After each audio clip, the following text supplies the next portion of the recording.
Today's guest is my friend Nate Heath. I met him while we were working at PetSmart many moons ago, and our lives have had similar parallels since we left PetSmart. He's married with two kids. He's into D&D, and I thought, man, this would be a great episode to chat about our love for Dungeons and Dragons and just about being a dad. One of the things I've always cherished about Nate is that he's like extremely genuine with who he is, and just man, he's such a nice guy. I love chatting with him because he is very humble, very kind, and just really well spoken about his love for Dungeons and Dragons. If you are watching this on YouTube, don't forget to hit that subscribe and like button. Two things that don't cost you anything that help my channel grow. I really enjoyed talking to Nate, and I'm really excited to share our conversation about the love of Dungeons and Dragons.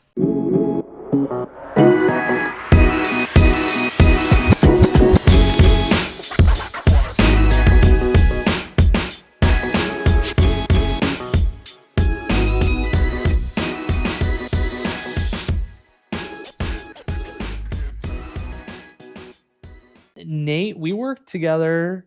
How many years has it been? Was it 2012 when you worked at PetSmart? 20. I worked at PetSmart from 2012 to middle of 2014. Wow. That Yeah. long I've known you? For 10 years now? Yeah, 10 years now. Dude, that's wild, huh?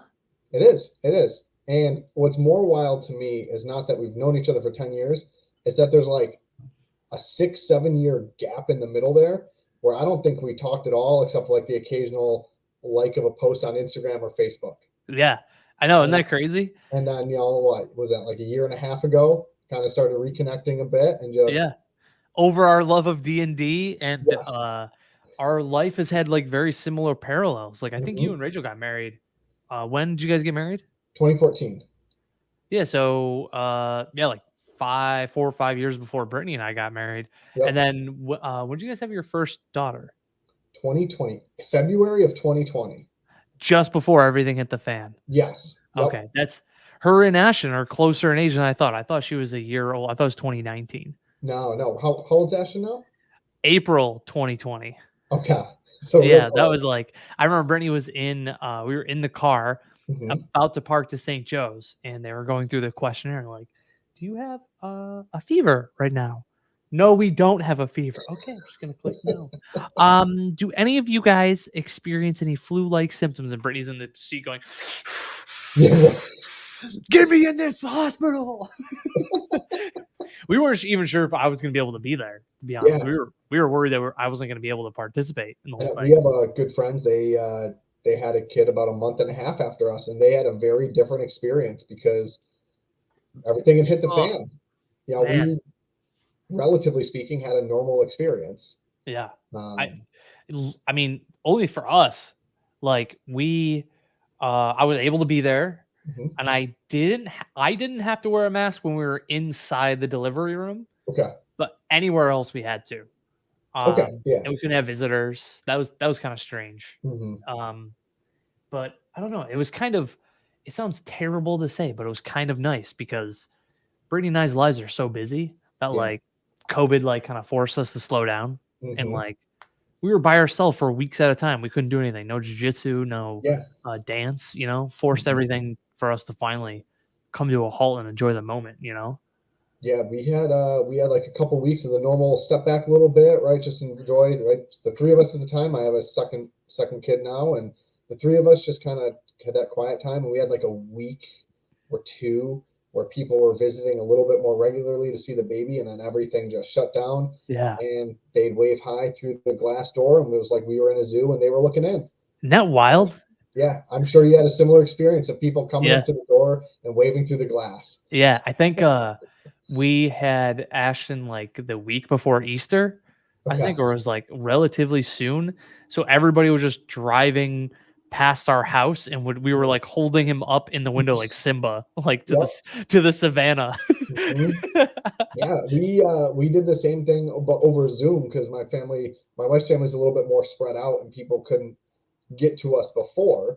So we did Easter over Zoom, and it was just holding up the baby over Zoom, and it's like 2 months old, pile of mush. They don't do anything except sleep and cry, Yep. which you're very familiar with right now, aren't you? Yeah, for sure, for sure. Right now, Ivy just uh all she wants to do is just eat, Hmm. poop, or be held. Is literally like the three things. Yeah. You kind of forget how, like, I know this sounds like how easy. Not like we're tired, like we don't sleep, but like relatively easy compared to Ashton. Mm. Because like Yeah. he's go go go the second he wakes up. He is like go go go, play play play, outside outside, Play-Doh Mhm. Play-Doh, color, and then the baby is just like, I just want milk, dude. The, the babies have needs, they don't have wants, right? So like Yep. my my 3-year-old has things she really, really wants and has a lot of big feelings. I have a 1-year-old, she just wants food. Yeah. Like Yep. she hasn't developed that yet. So on one hand it is easier. Not that it's easy, but Right. it's a little easier. Wow, she's one already, huh? Almost, yeah, middle of July. Dang. That's crazy, man. Time flies. It's like my friend Dennis says, the days are long, but the years are short. I was like, Mm, dang, hit the nail on the head for me. yeah, that's some Um, good wisdom there. yeah, when did you get into D&D? Because I feel like that Mm, whole thing like reignited our friendship again. yeah, I kind of had a loose interest in wanting to play for a bit. A buddy of mine who actually finally got me to play. He played in college and talked about it on the periphery in April of 2020. That's so Um, funny. yep, and it was me, my best friend Matt, his younger brother Mark, and then his younger brother's best friend, and the four of us just started playing together. And we've had one or two people, friends who have popped in for a guest appearance or a short arc, but it's really just the four of us Wow. for That's cool, man. about 3 years now. Yeah. 3 years run. It's the same with Dennis, Mike, and I. Like I started because Dennis got us into it when Huh? I really think it was like May when we started because we Hmm. were like, Dennis texted us and he's like, I need to play D&D and I want to hang out with you guys. Will you Yep. learn how to play D&D? Yeah. And Mike and I played once before, Okay. but I don't know, it didn't like click for us at first. Like we Mm-hmm. weren't like in love with it. And then when we played with Dennis online, I don't know what it was. I don't know, maybe because our table's only 3 people. It's me and Mike that playing and Dennis who DMs. Yeah. So maybe a little more intimate rather than like a Hmm. large party was kind of our thing. Yeah. It's how many people are at your table? There's four, Oh, and so there it's still considered a yeah. smaller There, party. there was a good chunk of time where it was really just three people. So I was DMing and I had two players, and that was it for a while. And That's then the fourth member was able to kind of get into a schedule. Their life settled down a little bit, and they were able to make it more routine. But yeah, I like the smaller party size, and for what you said, it's intimate. Like, yeah.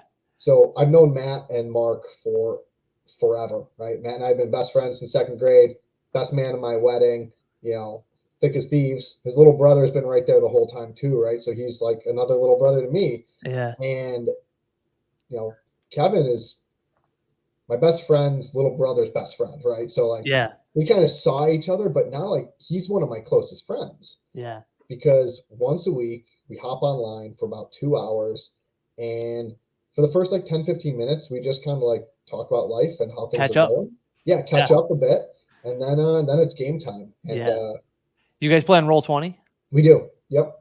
Oh, nice. Okay. Because some people play on D&D Beyond or they'll play like Discord and like Mm, I love Roll 20 for the convenience of like being able to upload a map and like have yeah. custom tokens and stuff like that. Yep. We started about 6 months ago.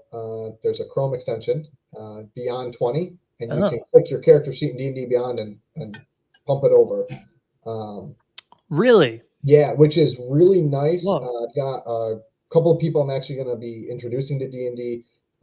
Partially, we're going to start online, see where it goes, but being able to walk people through the character sheet and Yeah. then have it show up because it's just so many rules, Yeah. so many rules. I know. I know. And that's what I think a lot of people get uh like inundated with. Like it kind of turns them off. Like even my mother-in-law, when I told her that I was playing Dungeons and Dragons, she's like, that game has a lot of rules, doesn't it? I'm like, yeah, but you don't use half of them, Right. right? Like you only use what's applicable in the moment. Yeah, and it's also like this is a misconception I had, that I had to use all the rules. I had to know them to be able to play. Yeah, And same. it's like right in the beginning of the rule book, the most important rule is to have fun. Hmm. And if it makes sense to do it, whether the rules allow it or not, who cares, Yeah, right? It's like it's a pirate's code. It's a framework for collaborative storytelling. right. And I thought going into it that I had to know everything, so I like was reading and trying to study and get everything right. Um, Yeah. That's funny you said that because like when Dennis had us start to play and like we were making our characters, I was watching every YouTube video. It was also during COVID, like lockdown. So like I had nothing but like time to consume all of this stuff. You know what I yeah, mean? Like I yeah, was just reading and diving into all of these rules and trying to know like every piece. And Dennis was like, dude, chill. Just hmm, make your character for right now and we'll yep, deal with the rules as they come. It doesn't have yeah, to be this giant like absorption of all the knowledge. yeah. When you had first played with your friends, did they play something like from source material or was it like a homebrewed adventure? It was a homebrew adventure was my first foray in. So the friend Matt who introduced me to D&D, he ran basically two short campaigns in one right after the other, and kind of like all right, we're gonna go through for a couple months and kind of you'll learn the ropes a little bit and kind of learn how to play is how he designed the adventure for us, and then said, all right, now that you know how to play a little bit, we've walked through it, let's let's take off the training wheels a little bit and Yeah. step into something else. Man, it's nice that you had like a great DM and a friend that you were like comfortable with getting Mhm. into this game because Yeah, there's people who just jump in with strangers and I give them so much credit because I don't think I could do that, dude. no, it's tough because like you, part of the game is I really enjoy the role playing aspect of the game. Yeah. Right, I live for the drama of it all, and like it's tough to get comfortable enough to do that Mhm. with people, like making a character that has flaws that you as an individual do or the same fears, Mhm. and kind of I really like something about D&D is that you can explore those things in a very controlled and safe environment. um, like we all have questions like, what if my life was different, right? What Right. if I don't know, if you're a very patient person, what if I'm not patient, right? Like, what would that look like for me? What if I was, maybe I'm not physically fit? What if I was really strong, right? You can kind of explore these aspects of, how you perceive yourself or how you want to be perceived. And that's something I think is really cool about the game, because where else can you do that, right? You can't change Right. yourself, but you can inject yourself into a character that exhibit something you like or that you don't like about yourself or the world around you. Yeah, and that's like and that it's really hard to do, especially when you Mm, like if you're a small, weak you self-perceive yourself as small, weak person, and then you have to play a big, strong, muscular mhm. hero. It's Yeah. hard to do, right? It's Yep. like you have to think outside the box, which makes it like super difficult, you know? Yeah.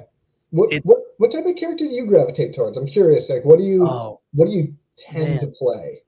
See, I've always loved RPGs and Hmm. MMORPGs and action RPG, like any role playing fantasy game I was always about, and I always gravitated towards. I loved like honestly the paladin class is like one of my favorites. It was the first Yeah. one I played, but honestly it's because when I was playing World of Warcraft all the time, I loved my paladin because they were tanky, they Yep. could cast spells, Huh? and they could heal, right? You could Yep. do everything, You do right? everything. That's Yeah. that's what I loved.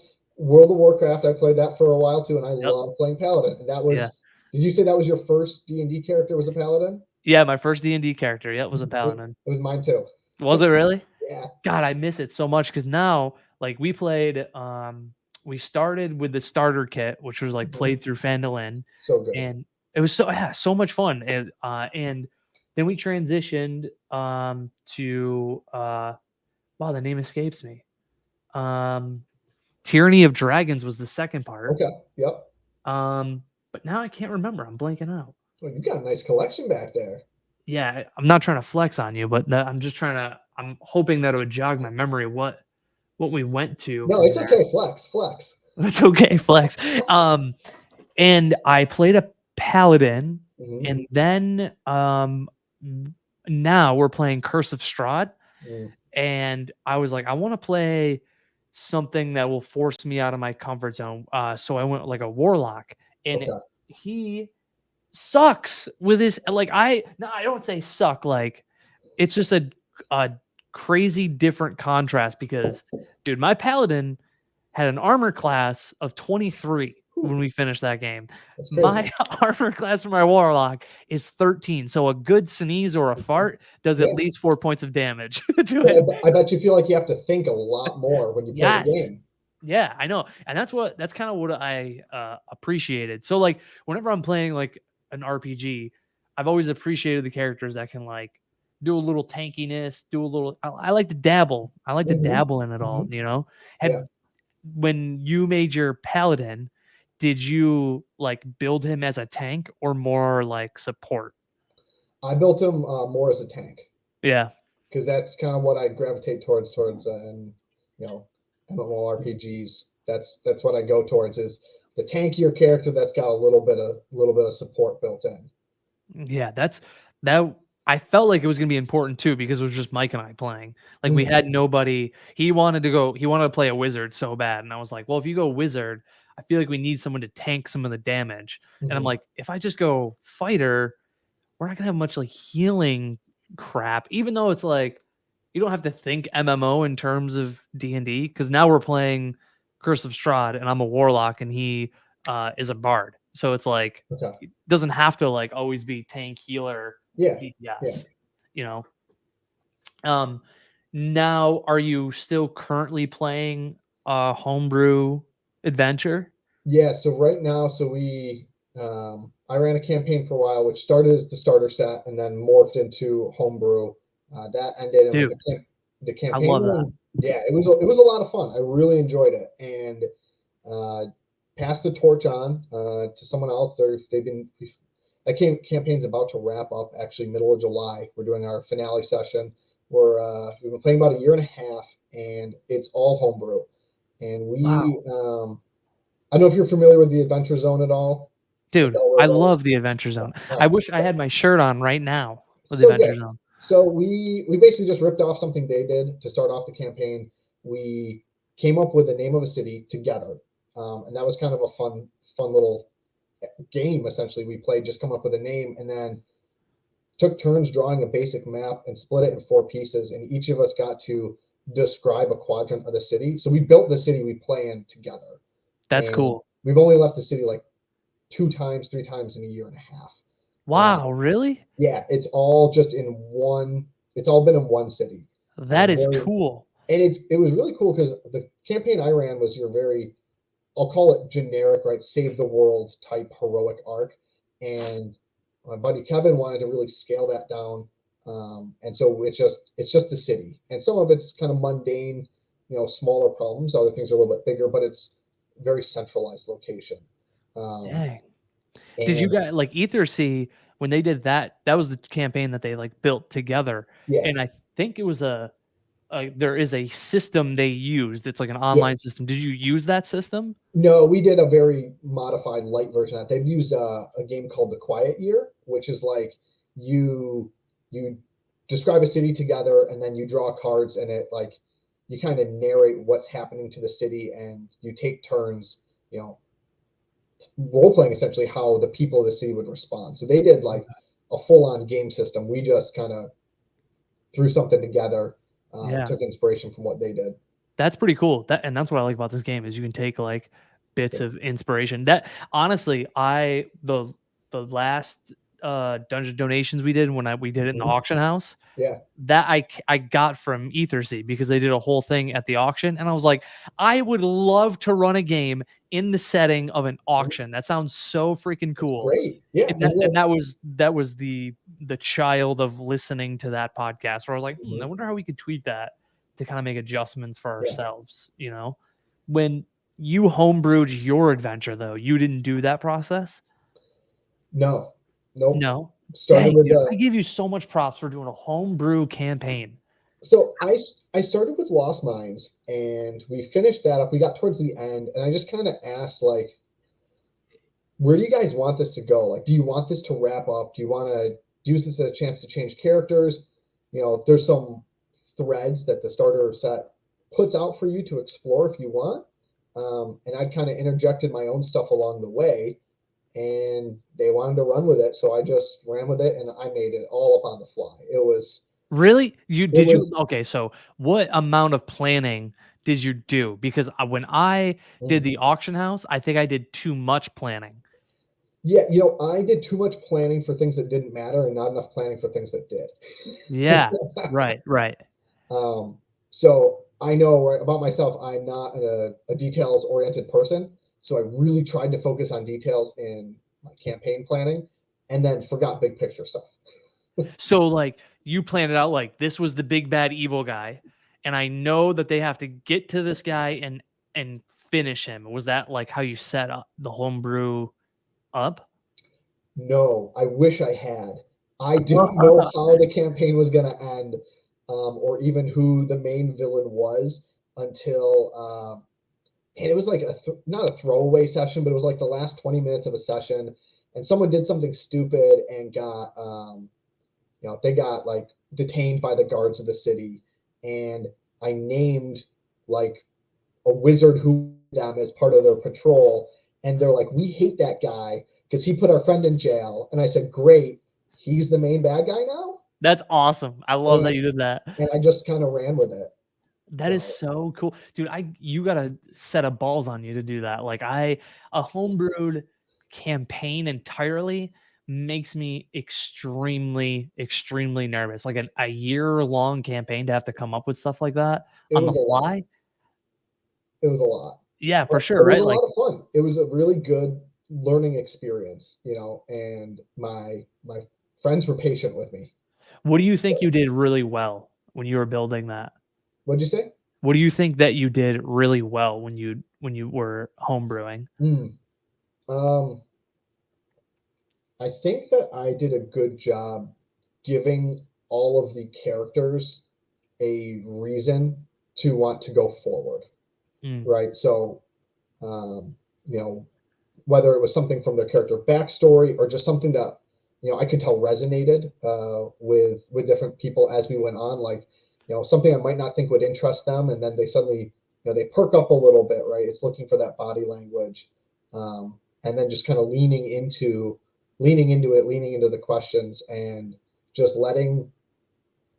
Hmm, I'm gonna change my answer. I think I did a yeah, good job letting them lead the story. Is what it really boils down to. yeah, yeah. So relinquishing control, which is not something I'm always good at. Right. It's And tough. it is, and but it is a collaborative storytelling. It's not the dungeon master sitting there and saying this is what you're going to do. It's hey, here's a problem. I don't necessarily have to know the solution to this problem. How do you want to Right. go about it? And that's what I when someone tells me they homebrewed a campaign, I immediately think I'm like, oh, I hope the DM was like flexible and allowed breathing room for the story because Hmm. like I've heard horror stories of people playing a homebrewed campaign where it was like the DM had an idea of what was going to happen and it had to happen no matter what, Yeah. you know, and that can end up railroading a whole thing. Hmm. Because like I'm asking you about your homebrew because like Dennis and Mike we're almost finished with Curse of Straw. We Okay. are probably gonna finish like end of summer. Yeah. And what we usually do is like Dennis loves the DM, the larger campaigns, and Okay. then we take a break after the campaign's over. Hmm. Dennis Mike will run something and then I will run something, and it could be like a month long adventure. It could Yeah. be a couple one shots. Hmm. But I'm thinking of doing a homebrewed 1 month long thing where I only think of the setting, Hmm.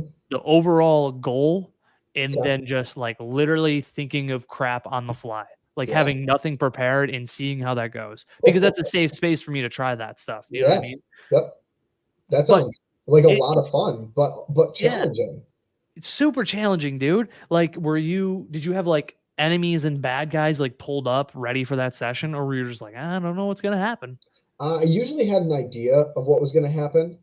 They surprised me a lot, but I usually had some idea, and I had, a pre-planned encounter or some enemies, set aside. But you know, starting D&D, which is something very fluid and flexible by design, um, right when the world went into lockdown and I had my first kid, were like the perfect storm of just having to let go of control. Like, Yeah. and I'm a very process driven person. That's what I have to follow, very strict processes for what I do for work. So, stepping into something that's very rules heavy and then being like, well, I don't have to follow the rules is a strange space for me to be in. Yeah. Um, So you but it try was to at, marinate in it. yeah, Yeah. yep. But it's at a time in my life where everything was in flux anyway. So just go with it. Yeah, right, right. That's cool. Has there been like is there like an adventure that's pre-written that you've heard about that you've always wanted to like partake in or run yourself? Icewind Dale. Icewind Dale, dude. Yep. I bought this in probably late 2020 when I was getting ready to start my own homebrew. Sorry, my books are all falling over now. No, you're right.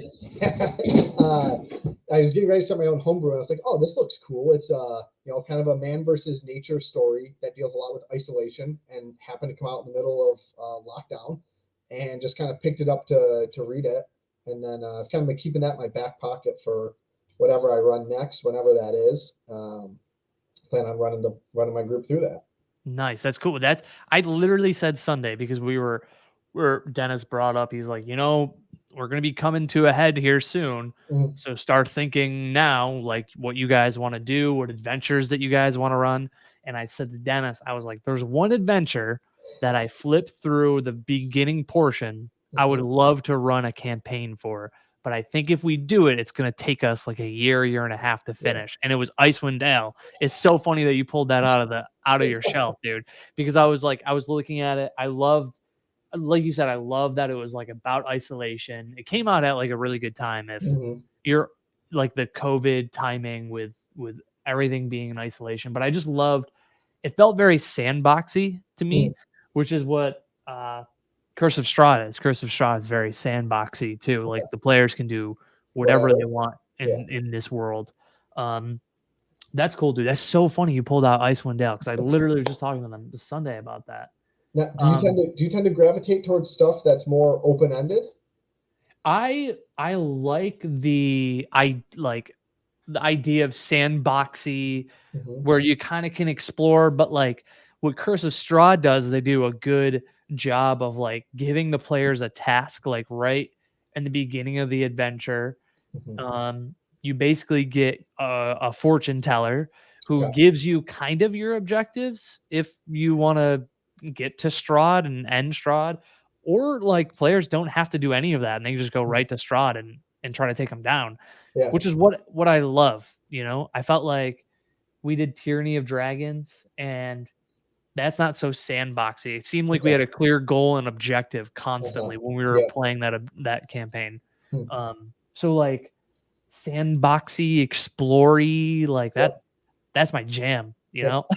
Now, is that your jam outside of D&D as well, or do you like more structure outside of D&D? Like I think why I gravitate towards like MMOs was like the fact that there was so much you could do. Like World of Mhm. Warcraft, there was just so much like you could quest, you could do PvP, like same with I played Guild Wars 2 for a long time too. It was Okay. like I played WoW for a long time Hmm. and then I cut my cord from WoW and got deep into Guild Wars 2. Okay. But it's because of the world exploration and how Mm. like cool it is to do different things.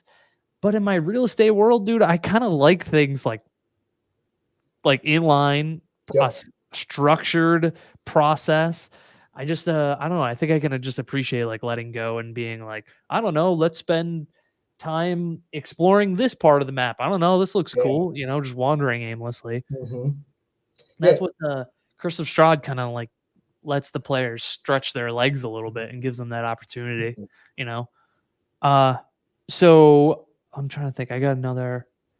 What I already said. What was your first class? Was a paladin. Paladin. Yep. Uh, what class have you wanted to play? You just haven't had a chance yet. Ooh. Um. hmm. I've gotten through most of the ones I've wanted to try. I haven't tried Warlock yet, and it is in the next campaign that we're going to be starting in about a month and a half, 2 months, that is the class I'm going to play. So I'm Who's going to interested. DM that?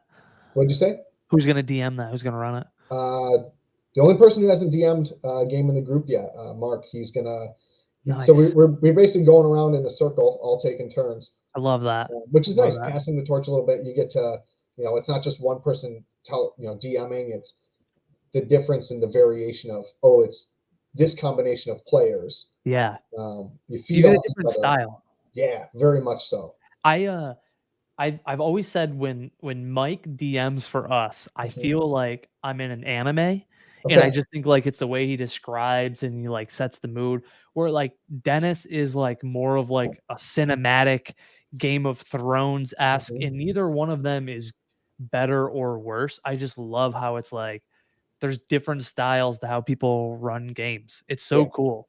Yeah. It's like those minor details of how you describe and set up a scene that can like really set the tone and flavor. Yeah, it's the same game system, but every story is wholly unique. Even if you're telling the same story, you're using the same source material to tell it. Yeah. Just because of the inherent differences of what you just said, how people tell a story or engage in a story. Yeah. And that's the one of the freaking coolest things about D&D is like you guys could play Icewind Dale and literally go through the entire book, and your adventure is going to be totally different than the way Mike, Dennis, and I play through it. It's so cool. It's like you never end up having the same experience. There might be the same story beats, maybe the same character once or twice, but it's the way that it could go is like completely different, going back to, you said you haven't played a Warlock. Yeah. I advise you, there is you only get 2 spell slots. You have to take short rests all the time if you want to start throwing lots of spells. Take a nap. Take a nap. I know exactly. You just got to constantly take a nap. But they are a lot of fun. It's a challenging spell cast class to play, but it's very rewarding. I'm playing a genie warlock. This is uncanny. That is my next character is a genie warlock. Is it? Yes. Dude, I forgot what they're called. A genasi, a water genasi. Okay. Yeah. Yeah. So we because again, I think I was like tempted to play like a Fear Bowl because of Justin in Adventure Zone. Yep. But I was like, I don't know, like being a genie from another plane universe sounds dope. Yeah, that's pretty cool. Are you gonna do a warlock too? That'd be amazing. Yeah, I am. I'm doing a Dragonborn warlock. Dude, that is sick. A Dragonborn warlock? Yep. Felonious Rex, and yes, I named my Dragonborn T-Rex. Yes, I love that. Flip the joke, and we'll see how many minutes it takes my group to figure out what I did, because I love that. I love that. Right away. When I DM'd, I remember not having names for a couple characters and having to make them up on the spot, and that's how we got Mr. Dimples. From the last thing. It was just I forget what it was. I think I had a picture of Ashton on like my desk, and he just had a dimple in his chin. I don't know why. I'm just like, you just try to search for these names in your head, and you end up coming up with something on the fly that always is just like comical and really funny. Yeah, what's the worst NPC name you've come up with? Oh my God. That's a great question. The worst? I don't know. There's been like some terrible ones, but the one that got the most laughs was Mr. Dimples, was because like they all thought it was gonna be like Mr. Jones or something, and I just said Dimples for a hippo, and it freaking cracked him up. I don't know. Like I've had a lot of fun like voicing funny characters, but their names don't stick. Like doing like a Joe Pesci voice or like, or just like your worst accent ever. Like those are a lot of fun, but it's like when you have a lot of NPCs you have to keep track of, you have to like be articulate with your nose, because then it'll be like, hey, he had a southern accent. Why is he Hawaiian? Right. And they'll remember, and you won't. And you're like, they definitely did, taking notes on your own creation. Nate, how have you gotten better at DMing? Because I know who you are as a person, and I feel like you are looking at others and source material to help you story tell when you run games? Yeah, definitely had plenty of room for improvement. So worst NPC name. The very first NPC I had to name was a goblin that the group was questioning after an ambush, and I was looking, like, said, "What's his name?" The dreaded question. I'm like, it's only one person. I had no other NPCs to keep track of, and directly in front of me was a bowl of soup, and I named the goblin Soup, and it stuck. And so starting that low, there's a lot of room to go up. I mentioned I listened to the Adventure Zone. I've listened to some Dimension 20 with Brendan Lee Mulligan, who is a Yeah. fantastic storyteller, and a lot of Critical Role with Matt Mercer.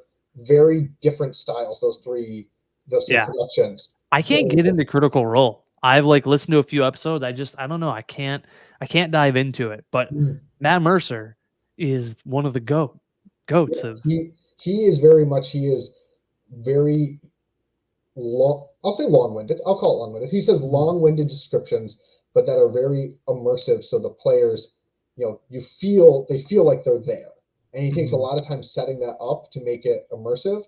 Brendan Mulligan is like, I mean, he comes from an improv comedy background, so it's like a screenplay. The way it bounces back and forth, and the setting is more loosey goosey. Yep. So trying to find like a balance of what I like, what works for me, what doesn't work for me. Um, I've been really into lately. It's also Brendan Lee Mulligan, but Worlds Beyond Number, which Yeah. is I don't know if you've listened to that at all. So good. It is, and it's a masterclass in storytelling, Hmm. because the first like two episodes he talks as much or less than each of the players, Yeah. which is really cool. So just I try to steal from the best of them, you Yeah.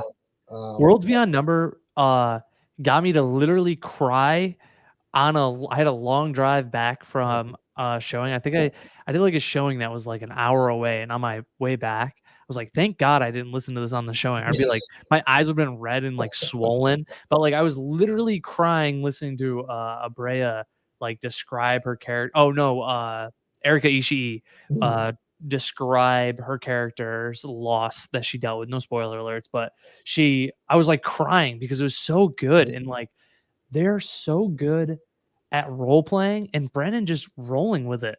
yeah. Like he just like the inflections in his voice and the way that he tells the story. Hmm. God, he's for me, he's the GOAT. I think he's better than Matt Mercer, and I know I'm gonna get some shit for that, but Yep. That's your opinion. They're very different to yeah, me. they all have different styles. Yep. How And have you like crafted yours? Is it just like trying to take those bits and pieces from others?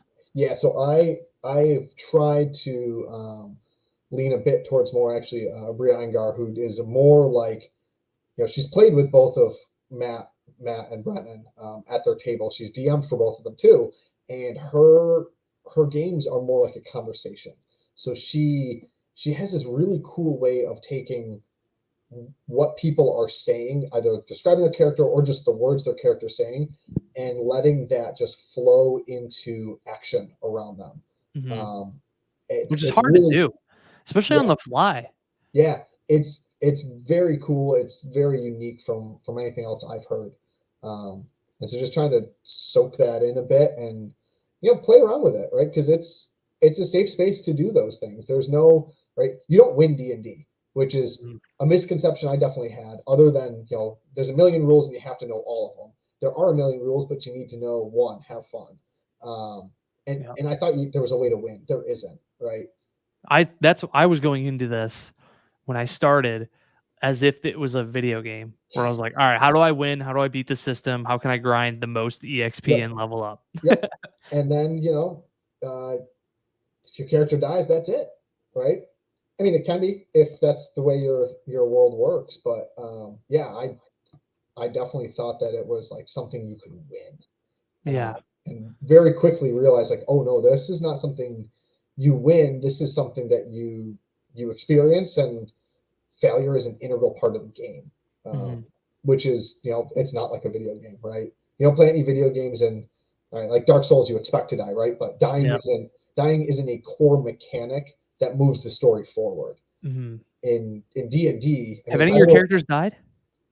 Yeah, I just Oh, had we just had our first character death. I was going to ask you, have you ever had a really? character death at the table? We came really close. Like Mhm. I was on literally like my last death saving throw with Ragnar, my paladin, in our first Mhm. campaign.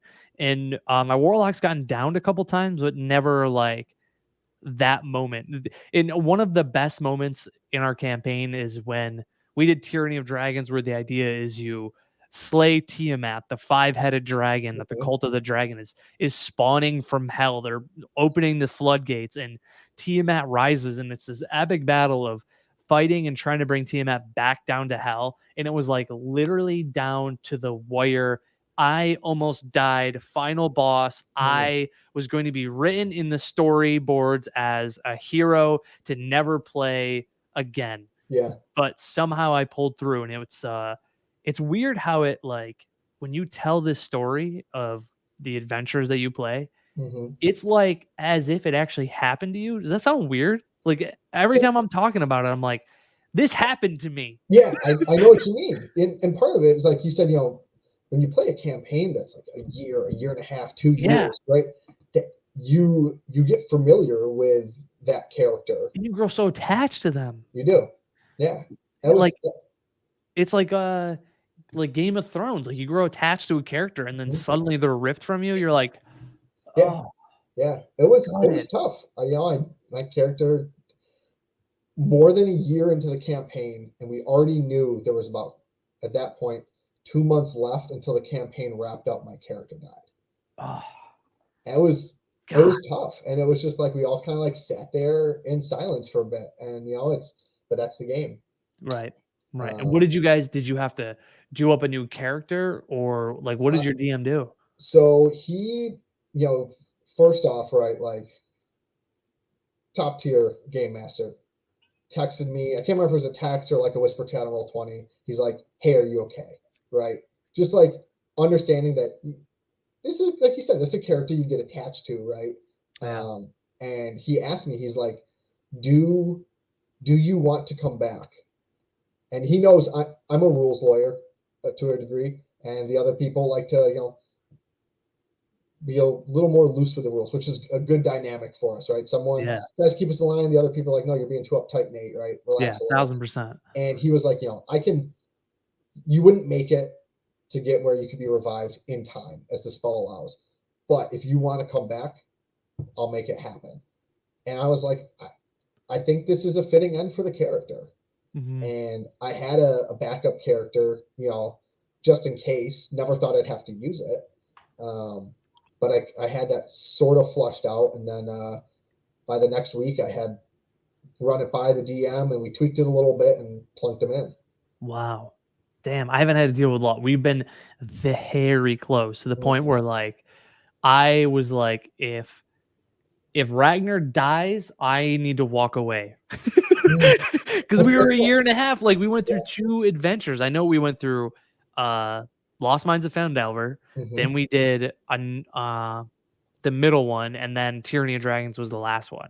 And I knew it was at Tyranny of Dragons, and I knew if I was at the end and my character died, I was gonna need a hot minute. And I'm Yeah. not ashamed to admit that Yeah. because I grew attached to this thing. Yeah. He's just a little paladin. I just grew super attached to him. I just I also just like was your first character more like modeled around you, like your uh like uh objectives, goals, personality? Um, I I did a gross caricature of myself. I did Um, too. Yeah, that was the same it, with me. it Yeah. was just like, all right, I'm gonna pick like one or two quirks or things about me, and I'm just gonna exaggerate those and just see where the rest of the character falls into place. Yeah. Um, and just that's kind of what I like to do with when I make a character is insert some part of my personality, right? Whether that's wants, hopes, fears, things that I really like about myself or things that I don't so much and I'm working on, Right. and then put those into the character and inflate them, Yeah. um, and just kind of play around with that a bit. Yeah, Um, like we did when I made Ragnar, it was like I didn't know what to expect because it was the first time we were playing and I wanted to just like dip my toes in, kind of make it a little bit easier for me to do role playing and step into that world. So like first campaign, I built him as like, what if I was a just a paladin of Hmm. the god of light? What would Hmm. that look like? What would I want to do in these situations? And then Strahd, like the difference is like with Tyranny of Dragons, it was what would Cory do, not like what would the character do. Yeah. In Strahd, I'm more like what would Tyler do in this position? Who is the name of my character? So it's like I'm more removed from Tyler, Okay. and Tyler's got his own kind of personality. But I would say there's some correlations between our two personalities. I just it's interesting, man. It's D&D is such a fun game, and it's cool that you can force yourself outside of Mhm. that box, you Yeah. know? I mean, so the character I just had, Fire Genasi Wizard, Ignis Crucible, and I love that name. thank you.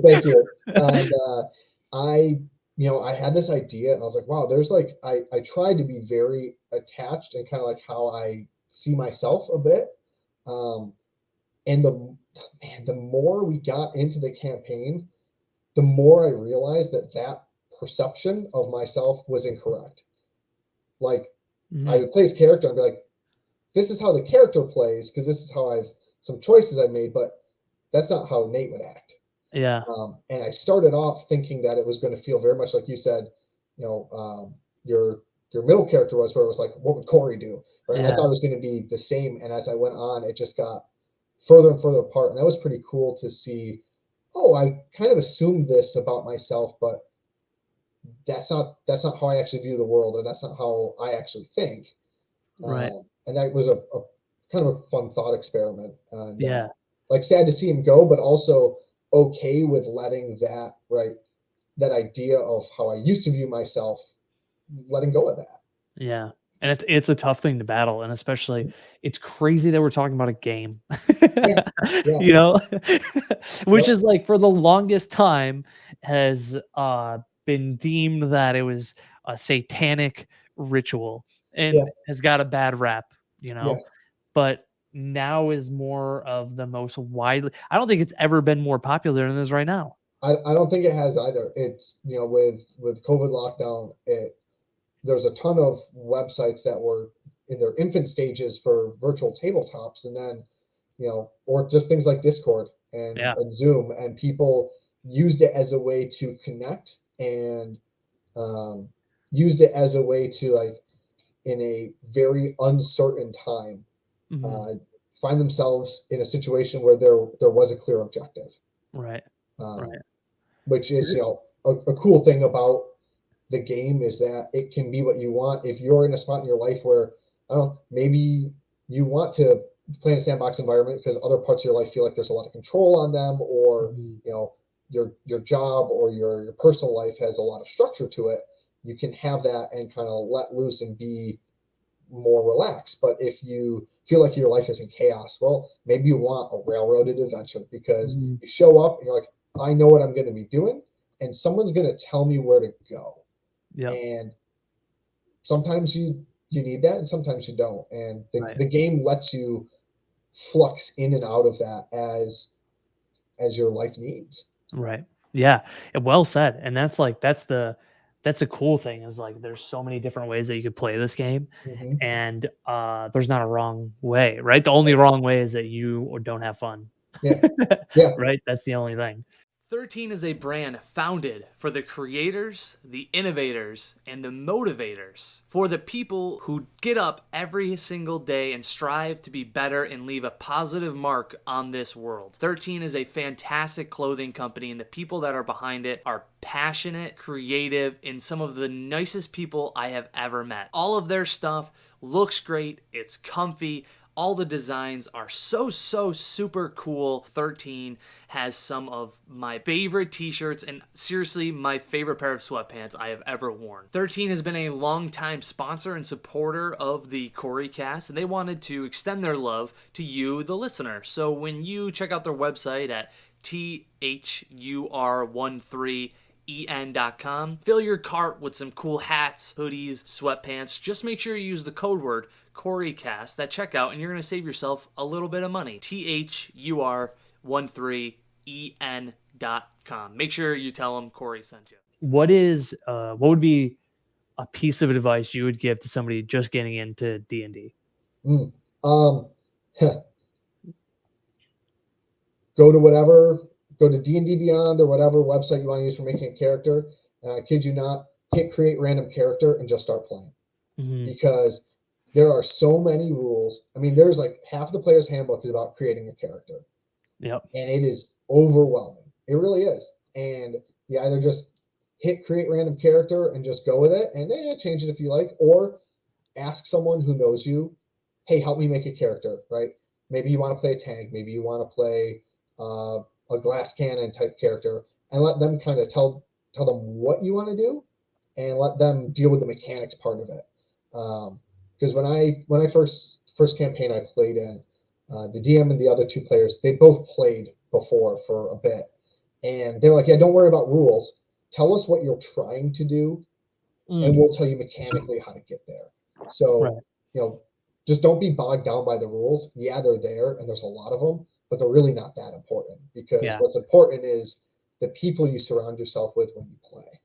Yeah, that exactly. And that, like, literally, there is an entire chapter written about ship and battle and underwater battles, and your adventure can never go there, and you don't ever have to touch that chapter. Yep. So just get into it and let go. Yep. Let go of especially if it's harder when you play with strangers, right? Like when we played together, we were playing with, like, you were jumping in, you didn't know those other people. I had touch points of from Taikai with those people, and I loved and appreciated how, like, you jumped in, you let go of that fear of judgment that other people were like, wow, his character is crazy or wild. To, like, let go of that sense of judgment. Just realize, hey man, you're playing a game, and we're all just there to have a good time. And if you want to be silly, just be silly. Yep. You know, like, and that's it. At the end of the day, it is just a game. But also, right, I gotta say, Cory, right, I felt comfortable doing that because you were at the table, right? So I didn't know the other people at all. I said hi to them, and one of them walked in late, and I said, "Hi, I'm Nate," and they told me their name, and we started playing.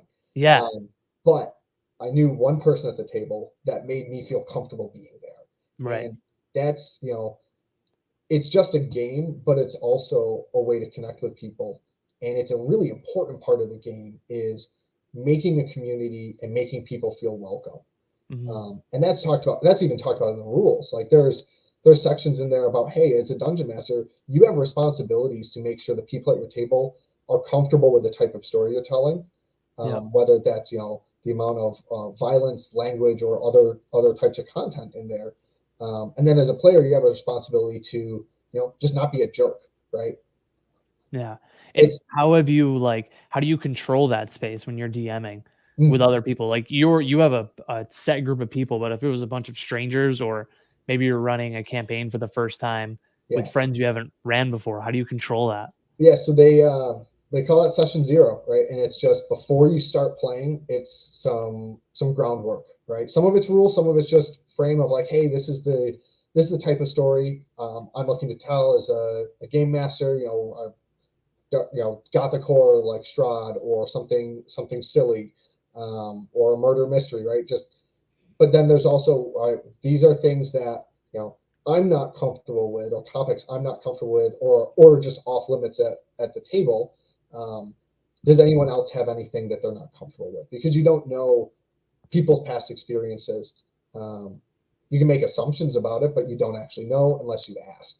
So just telling people, all right, like, do you have something that you're uncomfortable with talking about? Some tables might feel very comfortable talking about, parodying modern politics, or talking about race.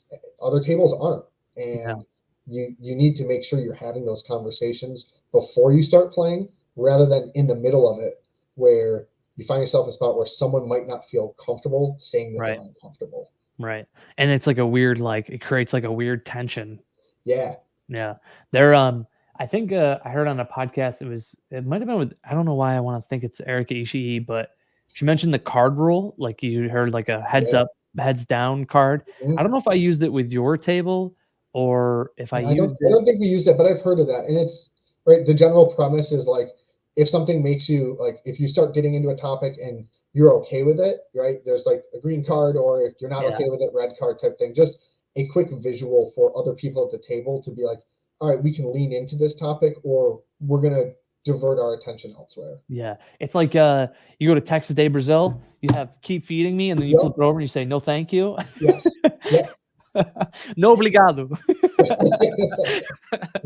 that has been a great thing. I think I used that at Retro Game Con when we were running a couple tables. Yeah. I used that because that was a situation where I had zero connections. Like I didn't know who was going to be at the table. I didn't know what their past experiences was, as opposed to like to 3 Lives. Like I know Nate, I know the other people that are playing with me. I think we had one person that came in late. I think that was the guy that was like a last minute joiner, and we didn't really know too much about him. Yeah. I should have used in that case because I didn't really know him, but in more cases than not, that session 0 is honestly like one of the more important sessions. I think before you start, it's a lot of talking and setting up characters and setting up the scene, but also it's like setting the tone for the adventure. Yeah. Yep.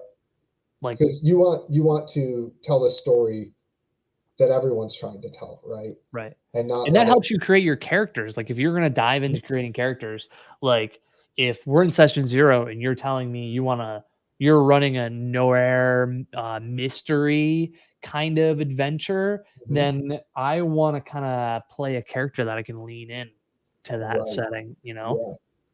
Yeah. What is there a class that you wish was in the game? There, you know what? There isn't a class, but there is a mechanic, and you're going to appreciate this as a fellow paladin in World of Warcraft. There's no real mechanics for aggro, right? So like frontline fighter who can pull the attention. Then there's some workarounds, there's some rules, but there's nothing that specifically is like, oh, your class, a huge feature of it is drawing the attention of others. And that's one of those things where, like, right, I've said the rules are like the Pirates Code. They're kind of guidelines, right? If your DM knows what you're going for with your character build because you talked about it at a session 0 or privately, then they'll play into that a little bit. Oh, this guy wants to draw that attention, and I'll build encounters where the enemies do that to give that player satisfaction, or don't give it to and suddenly yank it away to make them think. So no specific class, but I do wish there was a little bit more mechanic for aggro. Yeah, me too. It's funny you said that. When I was playing Paladin too, I wish there was. I think there was a mechanic where like you could deflect the damage, like a shield breaker. I felt like I took that feat, like that you could, like if take they were damage getting for an attacked, ally. you had to be touching them, and you like added a +1 to their AC or something. Yeah. But there was nothing to force their attention all on you. And that was like a big part of WoW was like, if you're a tank, you need to collect the aggro. But again, it's not a video game. Yeah, you know, exactly. That's the hard part. Yeah. Hey, I got a question for you, Cory. Yeah. So you've known Mike and Dennis for a long time, right? Yeah. What do you think you've learned anything about them through D&D that you might not have learned otherwise, or would have taken you longer to learn about them? That's a good question. Mike, no, because I've known Mike since, oh my God, 9th grade. And we've been like brothers. Yeah. So like, I knew he would be like numbers and very crunchy with the characters. Yeah. Dennis, I was very shocked at how good he is at sucking me in with his storytelling. I mean, he's got a lot of reps being a teacher, and that's still doing a presentation, you know? Yeah. So it makes sense when you think about it. All right, dude, here's the last question. Oh, actually, no, let's do 2 questions. Yeah. What would you tell someone who's looking to start D&D but can't find a group? So there's a couple options you've got on Roll20.net, which is a website Cory and I both talked about. There is a find group option. Some of that is actual campaigns, free to play, or there are pay to play ones if that's more your speed. I'm a free to play kind of guy, but there's also one shots, and I haven't done one myself, but there's been times where I was like, hey, do I have time tonight? Does the timing work? And you can select whatever system you're looking for, whether it's D&D or something else like Pathfinder, and just kind of jump in with strangers if you're willing to take that plunge. And that's part of the reason I haven't is because that's scary. It's scary. Yeah. Yeah. You never know what you're going to get. And then the other thing on Facebook, it started in June-ish of 2020, a D&D group finder Facebook group that's got like 15,000 members in it or something, and people will post like, hey, I'm running a game, I'm looking for this many people, and sometimes it's, I play virtually and this is the platform we use, here's the world, DM me if you're interested, and we'll do a video call to like see if you're a good fit for the group. And other times it's, I live in this area, are there any groups looking to add a player in this city? Nice. And so those are two pretty straightforward options. The third option that I'm a huge fan of, if you want to start playing, is grab your buddy, just anyone, your best friend, someone you talk to, a coworker, whatever, and just say, hey, I kind of want to try D&D. Do you want to try it with me? Yep. And maybe they'll surprise you and say, I've played before, or I already play. And maybe they'll say no, but maybe they'll say, yes, let's learn this together. Yeah. Just pick up a book, like an adventure, and just like, and get pre-generated character sheets and just play, like figure it out together. Like, don't overthink it. Just jump in and grab people that you're friends with that you'd be comfortable playing with. Have you, I'm sorry, there will be one more question before the last question. Have you ever played just two people, like DM and one other person? I have, actually. Have you? What were your thoughts on it? It didn't last very long. So I tried to get my wife into it, and nice. she gave it the college try. It was like, Nate really likes this. I'm gonna actually try it. And it wasn't for her, which is fine because it's not for everyone. Yeah. It was a little weird, just mechanically speaking, because I'd never done it before. Yeah. And honestly, I was kind of play testing combat encounters for the campaign I was running at the time. Yeah. I guess I had a hidden agenda. But if you are in a two-person house, or you have one friend who wants to play that lives really close by, there's a lot of rules for playing just like that in Icefire Peak, which is one of the it's in the Essentials kit box. So there's I think that's what we played, was Icefire Peak. Okay, yeah, there's rules for like sidekicks in there. So like, hey, you might be one player, and maybe you're a wizard and you need some muscle, or you need a thief. There's rules for like hiring people to help you, and very simple stat blocks that either the DM can run, or as the single player you can run a very simple character sheet just to complement your own character. Yeah, that's great. I would 1 year for my birthday, Mike ran a one shot for one of my favorite characters, which is the Drunken Master Monk, Ewan, which we played on a one shot. Yeah. So we literally did like a prequel of like one of his first adventures. Nice. And I was like, it was so much fun. I honestly got into it, and like when he first was like, hey, I'll run a one shot for you just for your birthday, you and I. And I was like, I don't know, it's at D&D, just like two of us. I don't know, man. That could be a little weird, I guess. But I went into it with an open mind, and I'm glad I did, because that was one of the most fun I've had. It was such an like intimate game. Like, it was like really, I was in the driver's seat. I could have done whatever I want. I didn't have to like bounce ideas off of other people, which made it really fun. Really fun for me. Yeah, you just can just steamroll ahead with the decision. Go, I don't know if this is a good one or a bad one. So here we go. Okay, now for my last question. Yeah. What is your favorite thing about D&D?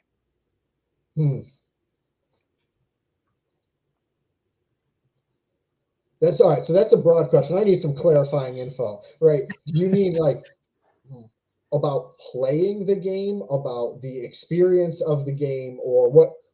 Because you can say, what's your favorite thing about the game? And I can answer very boringly and say, is it combat or is it role playing?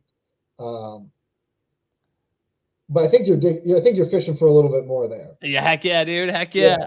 So I've said it before or alluded to it. I really enjoy telling a story with friends that I can explore I can explore myself through the game, which is I really like. So I mentioned my former character Ignis, Rip. Rip. Yeah, I tried to make him very similar to myself, or how I thought my brain worked and how I thought through things, and it fell apart. And I was like, that's not how I think. That's not my worldview. And then for the next character, I actually am playing that character's dad. Nice. And something I'm exploring in myself is, right, like, I have kids, and I picked a barbarian for a reason, right? Because I would be filled with rage if something happened to them. Yeah. And that's not a comfortable thing to think about, right? Like, as a dad yourself, that's not what you want to think about. But It lets you explore a whole nother character, and it forces you out of your comfort zone. yeah, and how would, not saying I would actually deal with it this way, but like, how would I deal with it, and sitting with those uncomfortable thoughts. Yeah. Maybe that's a weird answer, but I really like that about the game, because you can sit with those uncomfortable thoughts and you can take action in a character, right? Like a no consequence setting. Right. Maybe And you can just walk away. Like, if you it's too can much, you can just walk and be away. like, hey, I actually don't want to deal with that anymore. Or maybe that's what your character does, right? Maybe you want to explore, what if I just pull into myself? What if my character withdraws from the world? Or what if they run in full bore recklessly? And that's kind of what I'm exploring with my current character. I've only got a couple sessions with him, but That's only cool. a couple left. But I like sitting with the uncomfortable ideas of who we are as people. Yeah. I love that. Wh- Dude, this is great. Thanks I'm for gonna doing this. I gotta throw that right back at you, because Oh, okay. Yeah. what is your favorite part about? And I'll broaden it a little bit about tabletop role playing games. Um, for me, I think it's what always drew me into video games. Video games for me is a fun form of escapism, Mm, right? It's like you have a stressful day, you can just kind of unwind, unplug, mhm, and play in another universe. Video games has always been bonus points if I got to play with my friends, mhm, because then it's shared. Like, we're sharing this experience, and I've always enjoyed that aspect when it came to video games. mhm, So shifting from a virtual video game space to now at the table, mhm, playing and spending time with my friends. I love the fact that I'm very fortunate where I get to spend, a couple hours every week with two of my closest friends, and we are just building a story together, and there's no judgment. It's like you said in the beginning, like the first half hour is us talking about what happened in the week, what's going on, how you yeah, guys doing, like just yeah, catching up.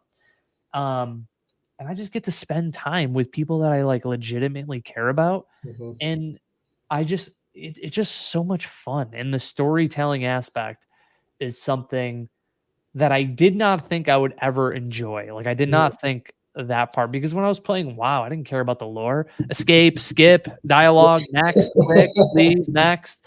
But here I mhm, find myself invested, and just really being able to enjoy like quality time with my friends and dip into a universe that um just you would not be able to get to do anymore. And it's like taking you back to when you're a kid, like playing with your imagination. You don't get to yeah. flex that muscle very much as an adult. Right. Yeah, and that's another thing that I like.